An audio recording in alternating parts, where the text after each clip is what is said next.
Good morning. Welcome to Conversations with Anasa. I'm so happy to see you this morning. So let's start with our meditation. So we'll do the four-part Om.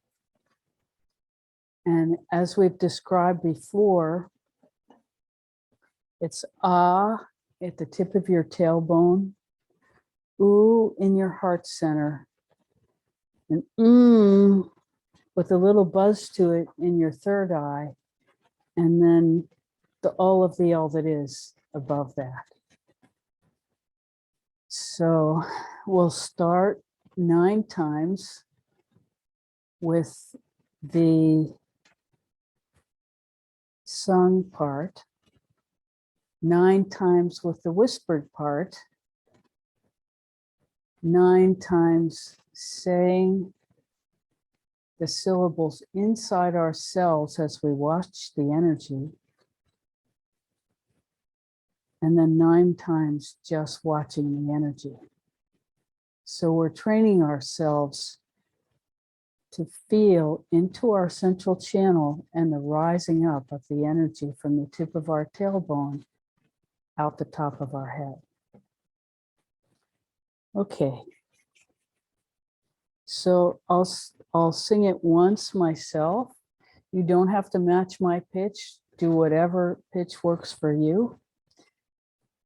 And then we'll do it together.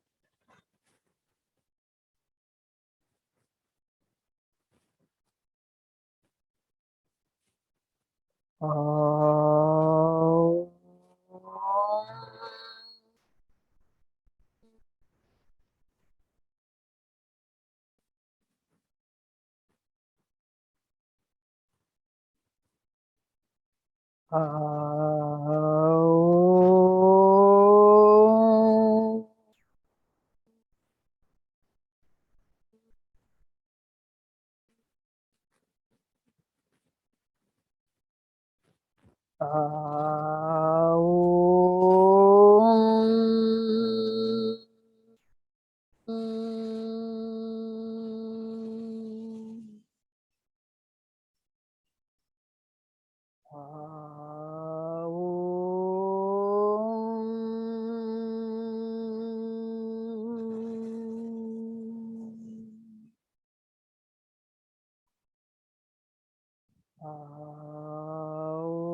Holding your attention in your central channel. Allow your eyes to open just a little crack and let the rain. Hold your attention in your center.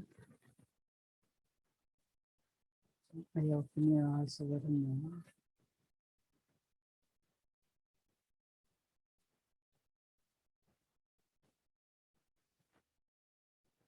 Gradually allow your eyes to open, but hold your attention inside.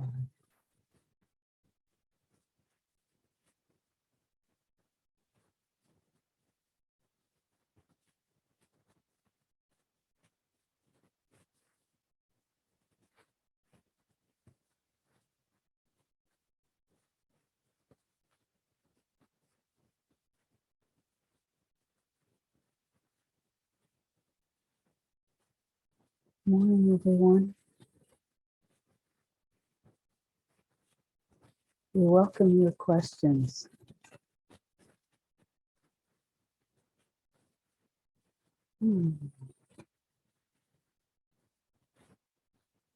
It's a beautiful day out in Portland.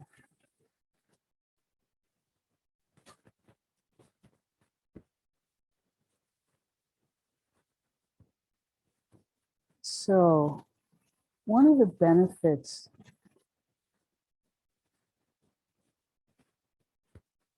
of asking questions in a group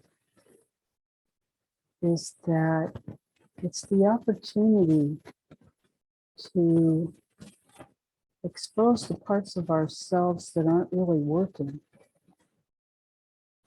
and share how to get them going with everybody, because we all have parts that aren't working very well. And so it's true that where you put your attention is what grows, but without the space to grow into, we keep repeating the same patterns over and over.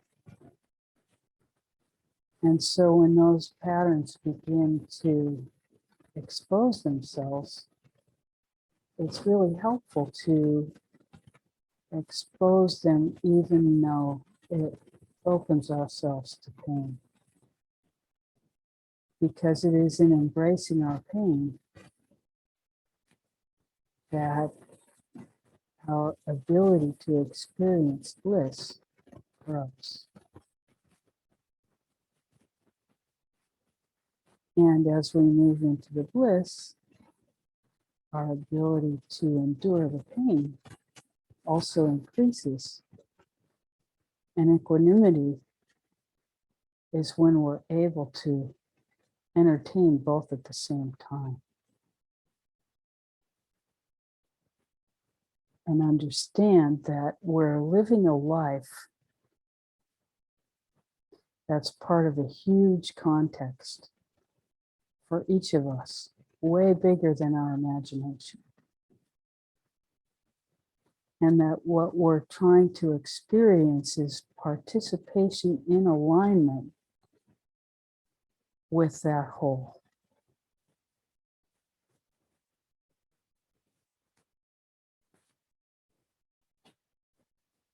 So we welcome your questions. Did you have your hand up, Paul? No, so about a week.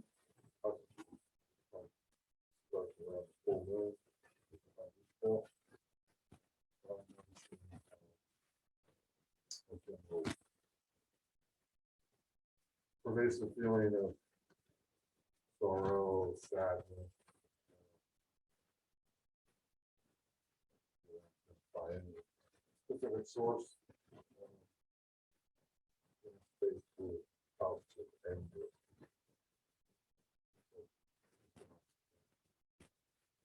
Yes.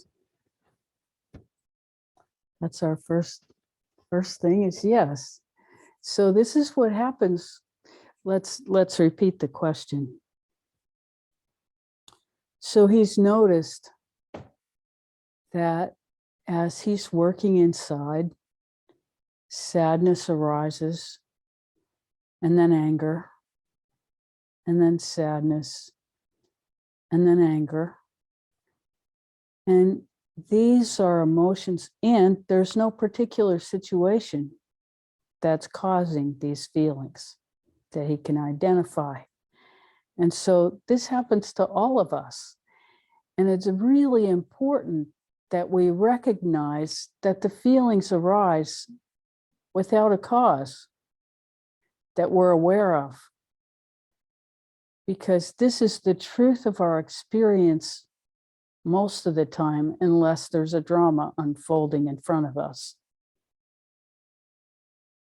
And so when these feelings arise, it's an opportunity to recognize that this is some part of our past that is unresolved, that when we react to these feelings as though there's some cause and identify something in our life experience as the responsible factor, something outside of us, we immediately create a pattern that's playing out both within and around us that has to do with our past rather than our present.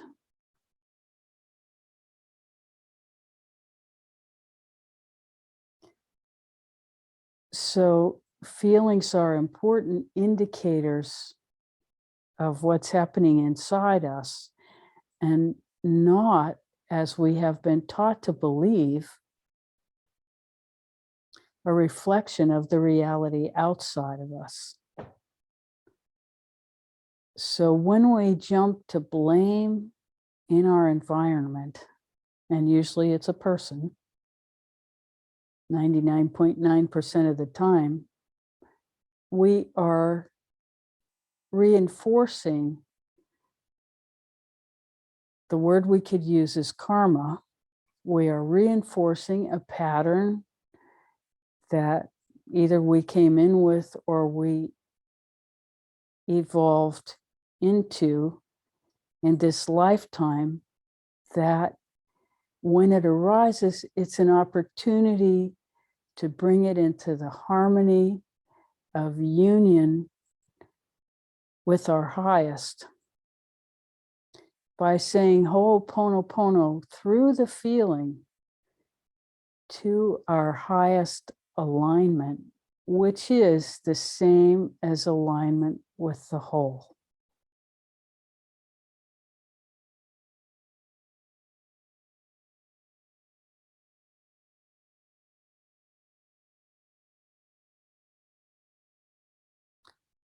Is that helpful?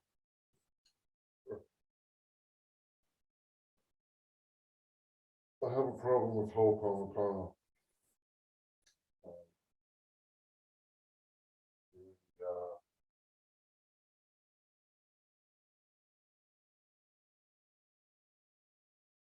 I can get into, I'm sorry, and I gotta say, please forgive me. I get that. Uh, Thank you, I love you. That's a tough one for me to incorporate. So what's hard about thank you? Well, I'm thankful for being alive. The I love you part of it. So, especially the self-love. Yeah, that's a work in progress. Okay. And so when Yeah. there is self-love for me, my immediate response is, okay, this ain't cool. It's not cool to love yourself. So that was taught.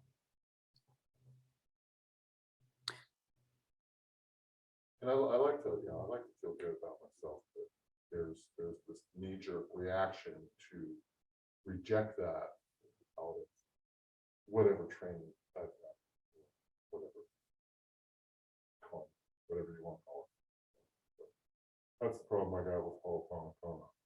And definitely you gotta have forgiveness in there. Okay, so what's being expressed is difficulty with Ho'oponopono. Because first of all, forgiveness feels necessary. Secondly, loving the self, loving oneself feels, we would say, just not in harmony. And what was the third one? Well, it's, Oh, thank you. yeah, Thank you doesn't feel right when one is in pain. Was that? Yep. So we're I mean, going, I'm thankful I'm alive, and yes. I'm thankful for the beauty of the world. But So go ahead. that's it. So there's a gratitude for being alive and an appreciation of the beauty of the world. But saying thank you doesn't seem appropriate. So we'll address the question this way. And that is, Ho'oponopono is not personal. So when we say, we'll start with thank you. When we say thank you, we're saying thank you to our divine alignment for showing us where we're not in alignment so that we can become more in alignment. That's what the gratitude is about. The gratitude is about being shown what our obstacle is in this moment. It's not about being grateful for pain. It's being grateful for seeing the misalignment. And so it's not about even being grateful for ourselves. It's about being grateful for the fact that alignment is a possibility for us. That's what we're grateful for.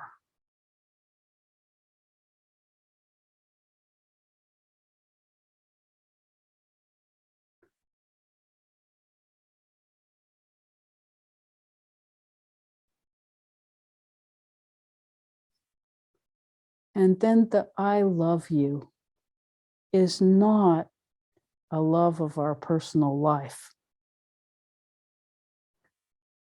or a love of any experience that's happening as a result of what's happening outside of us. I love you is our love for the divine itself, our love for the potential of union.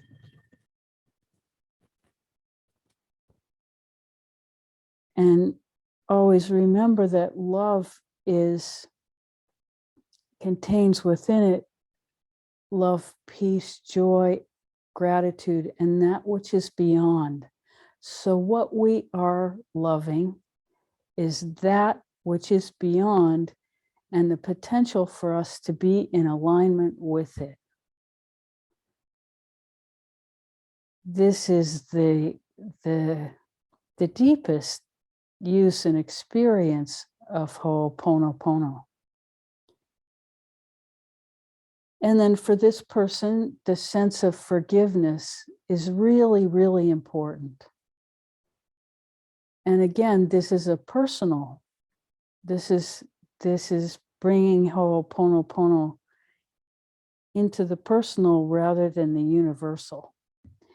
And this is fine.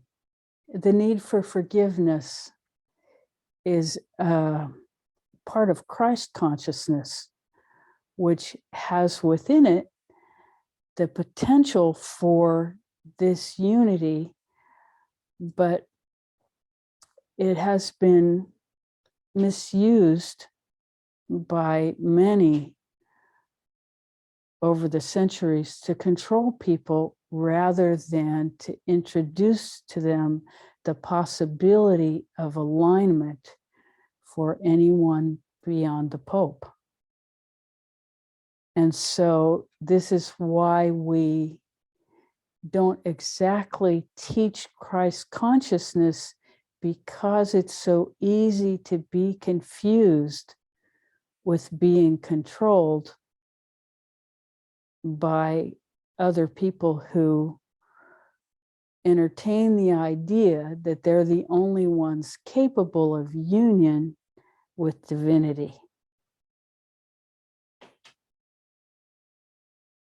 Does that help? Okay. How may we serve further?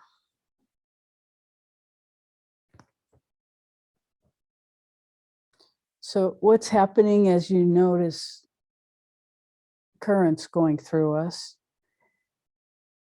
is that Rebecca is going through an upgrade that at times looks like a downgrade. And she asked this morning, should she really teach in this state?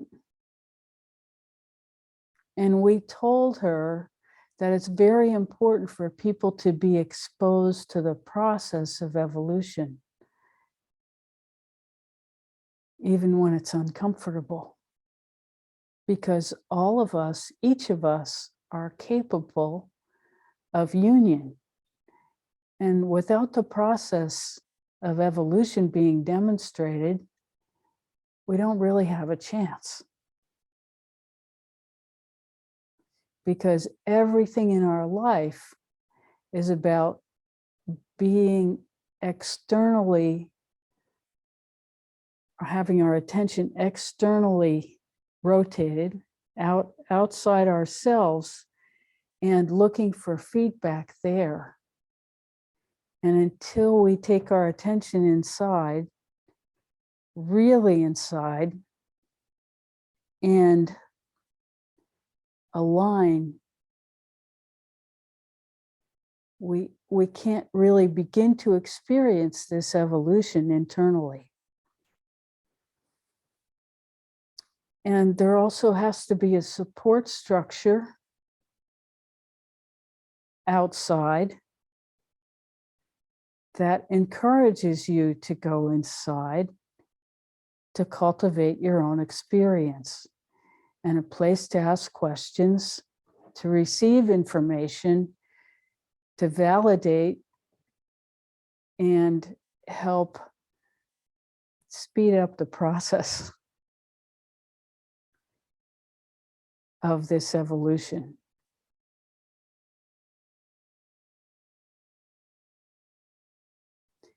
We hope that's helpful.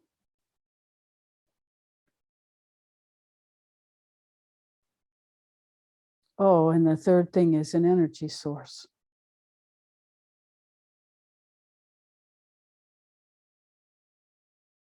Each of us needs an energy source to connect to build our own connection inside.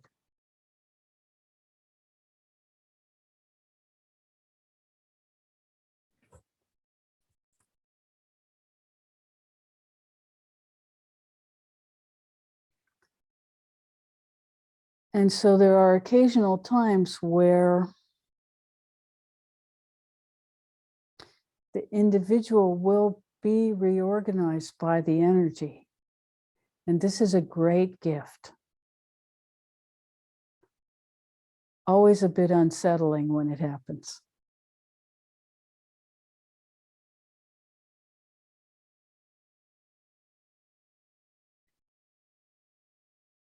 And it's helpful not to be alone in this, but have someone who's available to validate your experience.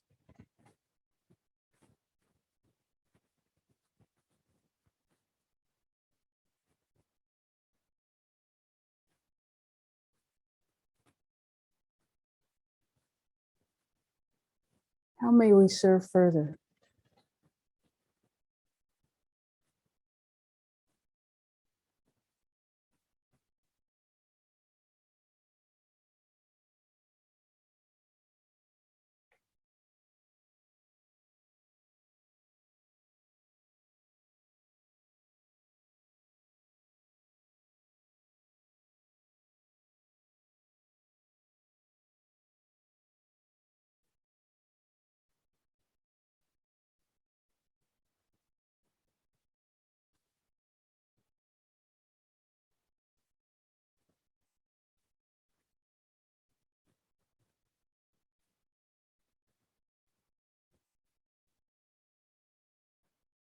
we get into energy source, how to tap in and recognize energy source.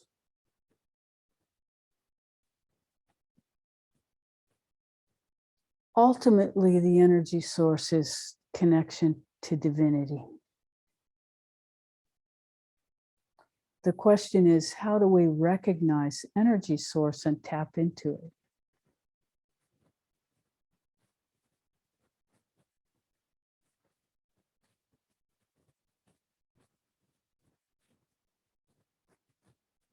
We are broadcasting through Rebecca.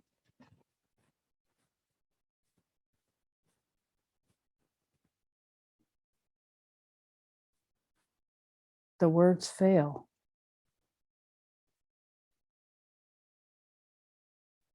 Because this energy is quantum, not linear. And the description of how to access it is not a linear event. It has to do with opening ourselves, becoming, as you might say, a sponge with ourselves and allowing the energy of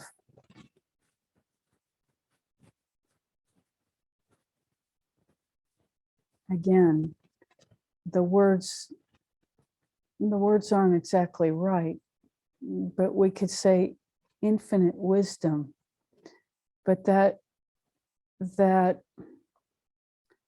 in a way creates a separation, because when we think of infinite wisdom, we think of something far beyond our immediate experience. And so it seems impossible. So it's not really the right language, because what the energy is the source of our being, the source of our life itself. This energy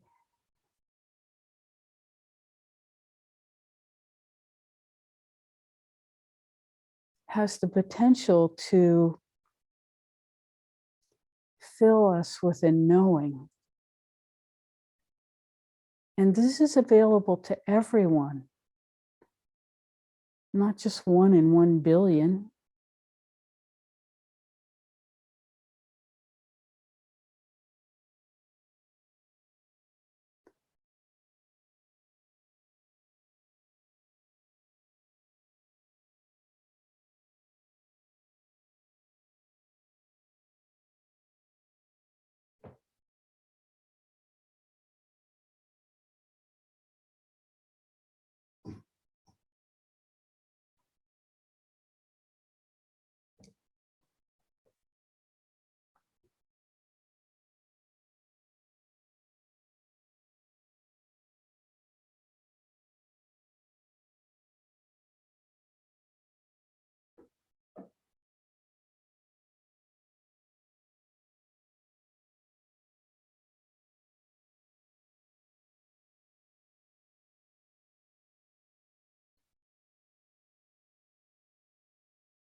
How may we serve further?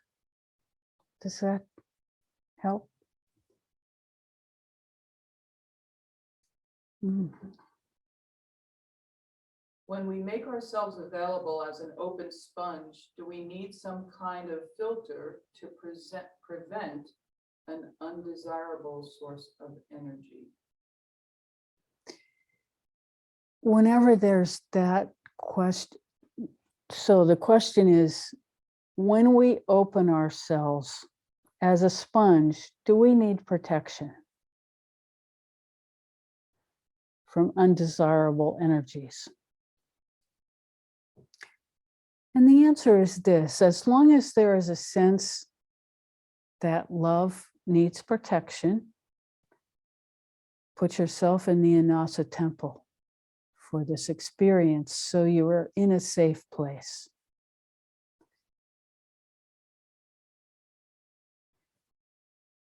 because it's undeniable that there are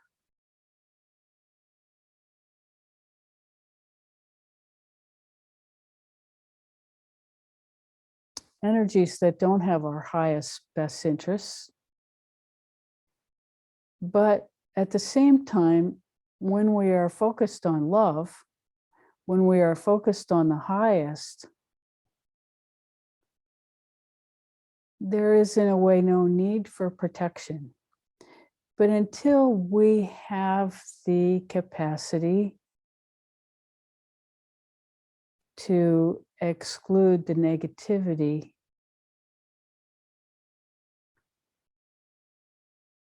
in the heavier energies that we are surrounded by in the baser levels of the earth, it's not wrong to go to the Inasa temple to feel safe.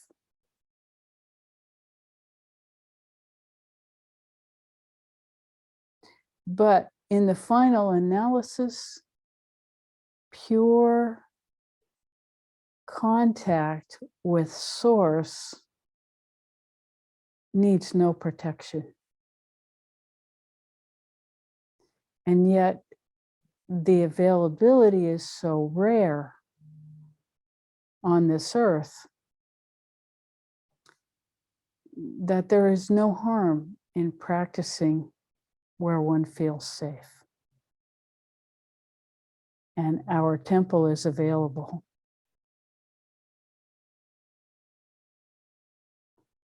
And how to get there is on the YouTube channel.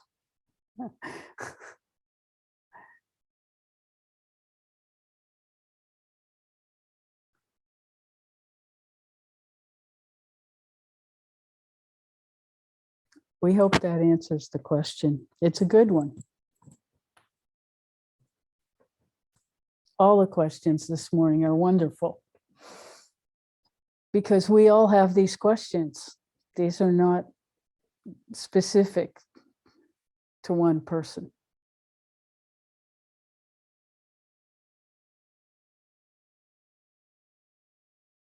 How may we serve further?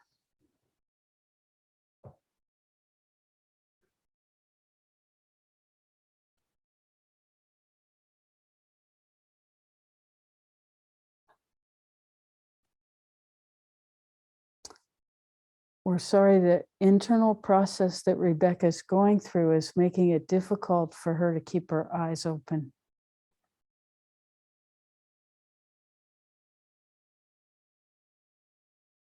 The energy is no less because of that.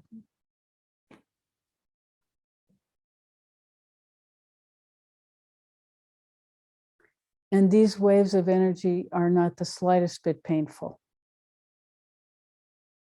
They're just reorganizing.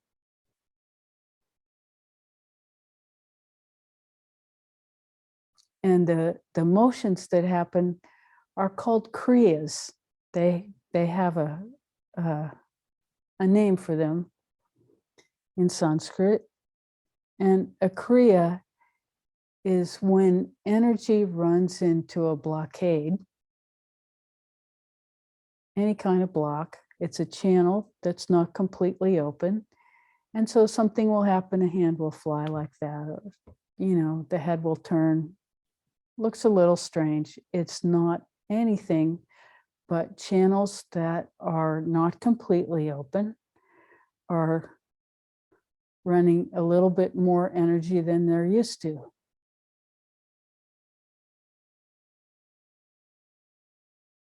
So this is what happens. It's not to be feared. It's to be grateful for, because it's reorganization and evolution. So it's a great gift.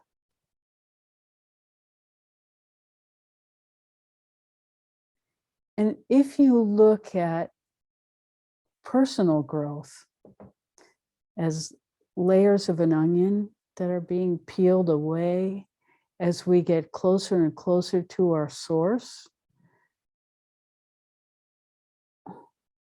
well, that's the process. And it is an infinite one. There is always more. So there is no particular arrival point.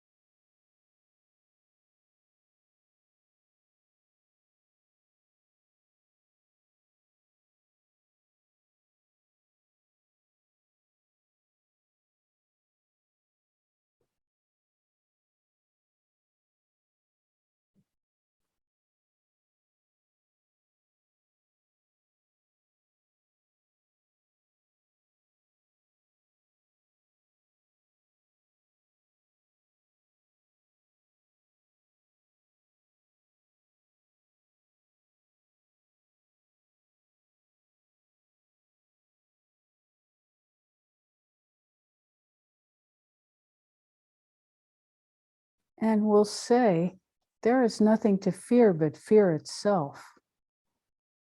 And fear, those letters, false, evidence, appearing real.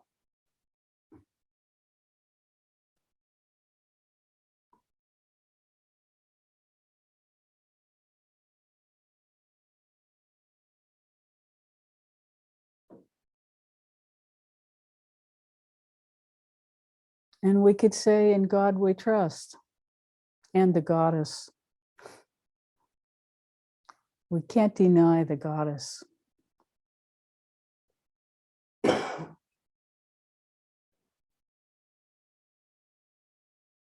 Both are equally important. There is no hierarchy.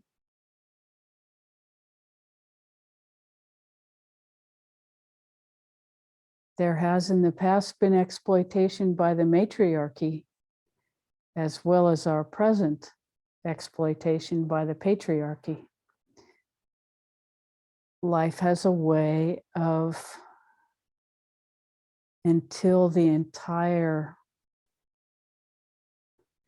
collective, human collective, understands this, life has a way of being a pendulum back and forth. So living in reaction to either pole has to do with self-rejection inside us, in our reactivity to whatever particular pole we're facing in this lifetime. But in the big picture, there is equality.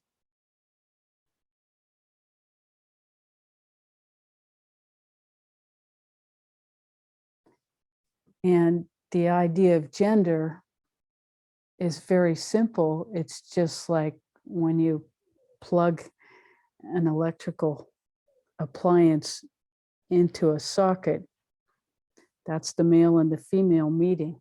And they both have different things, but without both of them, whatever appliance it is doesn't work. And so this is the way with life.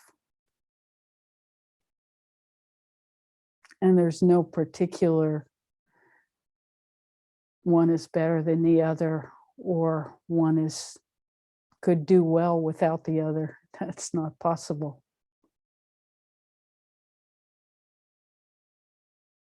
But the reality of our source is far beyond gender.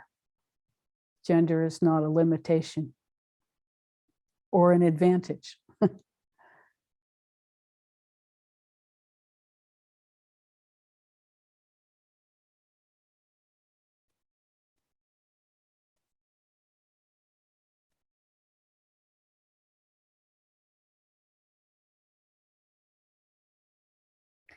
And the entire spectrum is welcome. Diversity is life expressing itself. through a whole range of infinite possibility. All parts are welcome.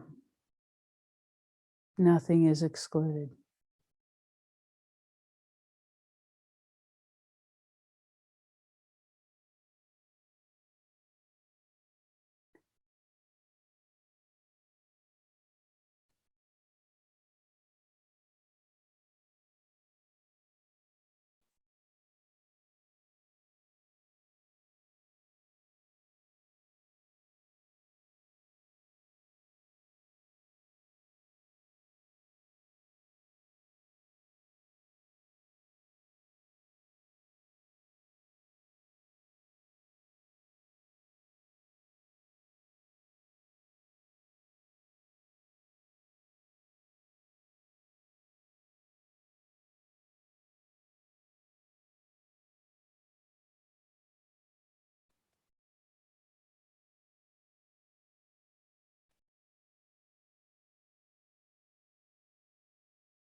How may we serve further?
Yes.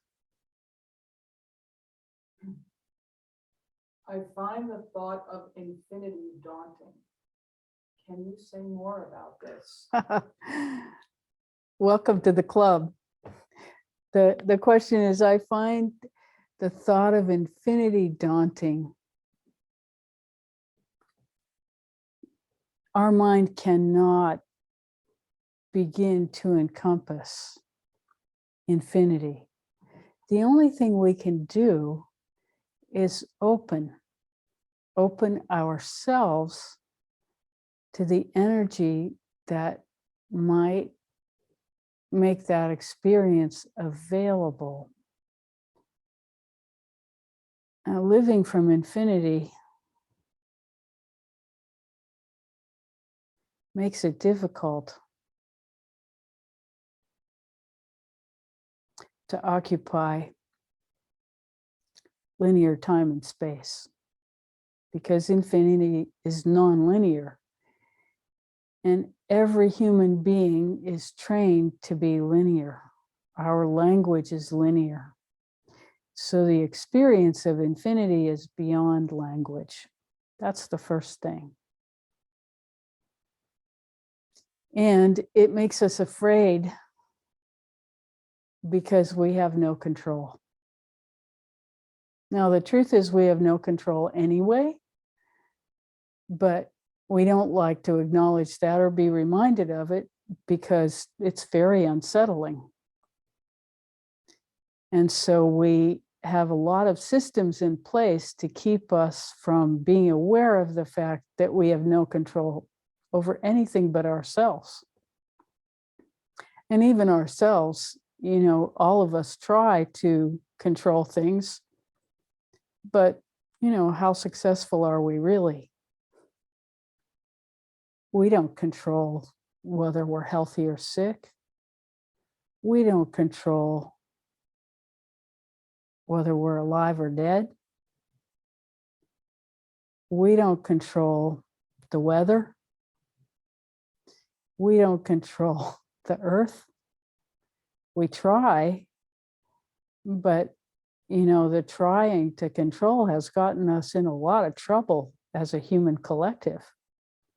The idea that we have dominion and that our linear minds can really do anything beyond the superficial destruction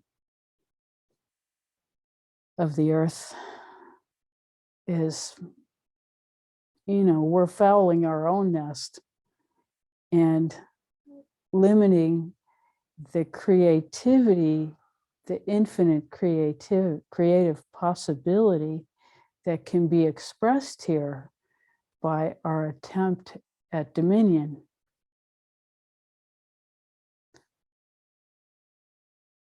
It doesn't mean it's necessarily wrong in the way that needs punishment, because it's not about reward and punishment. It's about evolution. And it is through our mistakes that we learn.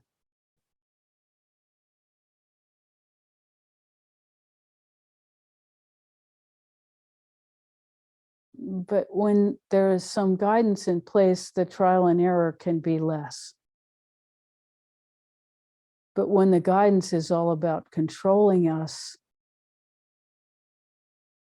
then it's very hard to get in touch with what's real, which, as we just explained, is not about control. And when we accept the fact that we don't have control and we allow ourselves to relax into that, what begins as a possibility of acknowledging in a deep way that we don't have control, the experience that becomes available is what we refer to as allowing, which in many spiritual practices is referred to as surrender. We don't really like domination words and war words to describe the deepest possibility of union that's available to us. So we use allowing because it's the opposite of controlling.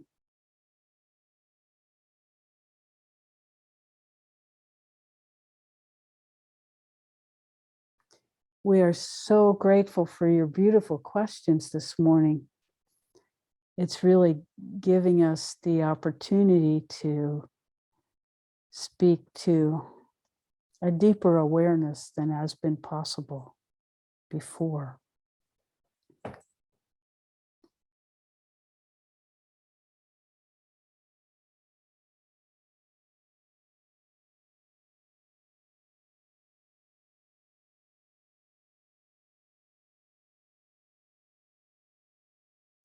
Understand that this evolution is a great gift.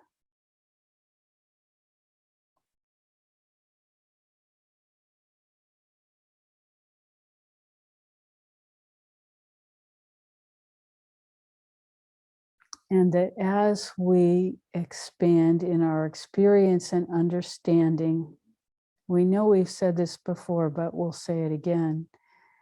The bliss that becomes available is greater, and so is the pain. Expansion doesn't just happen in one direction. And equanimity is in the center of it all.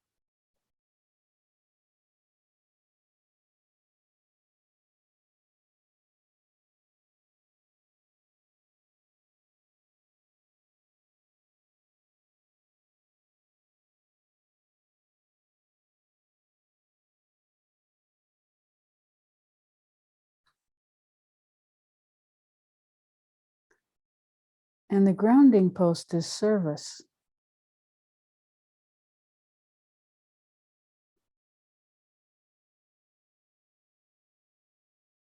We haven't spoken much about this.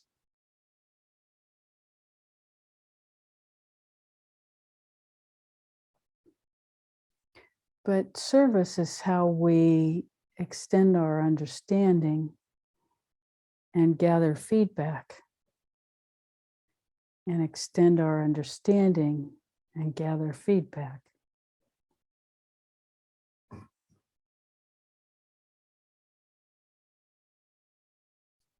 So there is this vertical connection that we work on in our inner practice, connecting to union with our highest. And then there is this horizontal expression of gathering experience in practical reality about where the leverage points are for our own evolution. So our evolution comes from both a vertical expansion and a horizontal expansion. And the intersection of the two is in our central channel.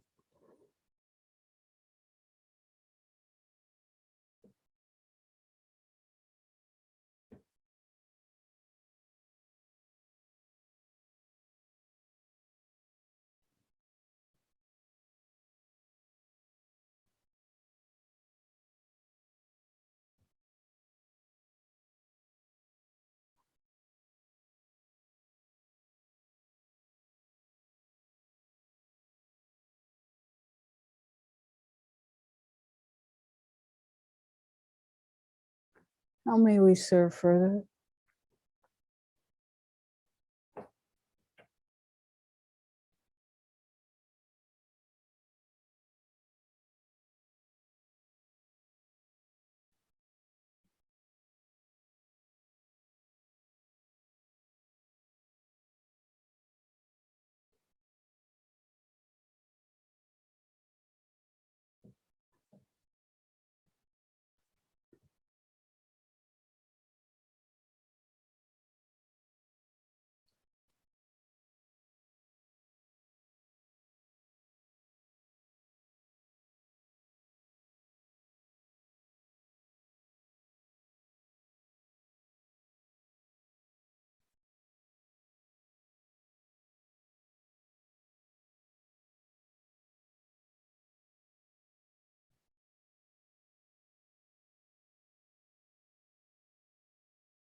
So the meaning of allowing in Christian terms is not my will, but thine.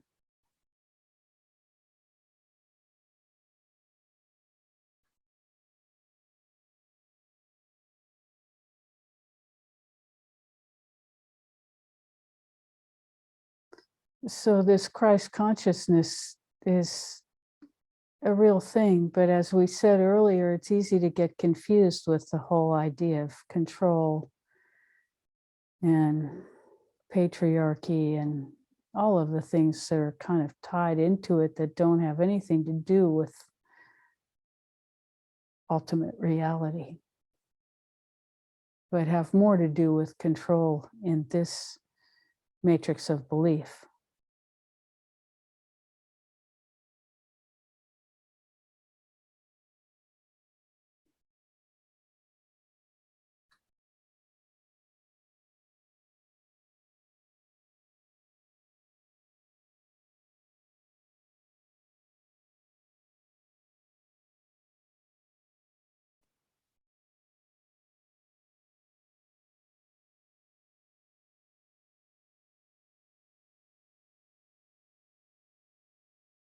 So we're experiencing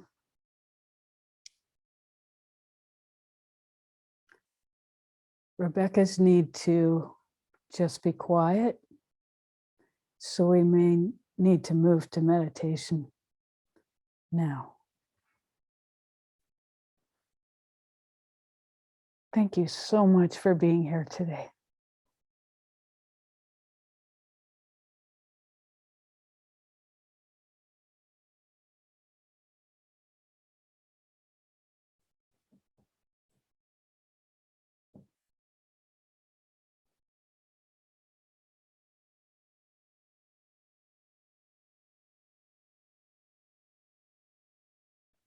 Even though her eyes are closed, we are broadcasting.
Thank you so much for participating today.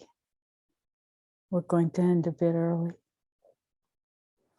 So much love to you all. Oh, and we're going on vacation. There will not be Wednesday night programs for the next 2 weeks, 3 weeks, 2 weeks, Brenda. I'll send it. Okay, she'll send an email. We're not so good with numbers at the moment. We will be available on Sundays. We'll try to broadcast from our vacation site. We hope it works. Totally depends on how strong the Wi-Fi is there, but we're optimistic. So we'll see you next Sunday. Thank you so much. Bye for now.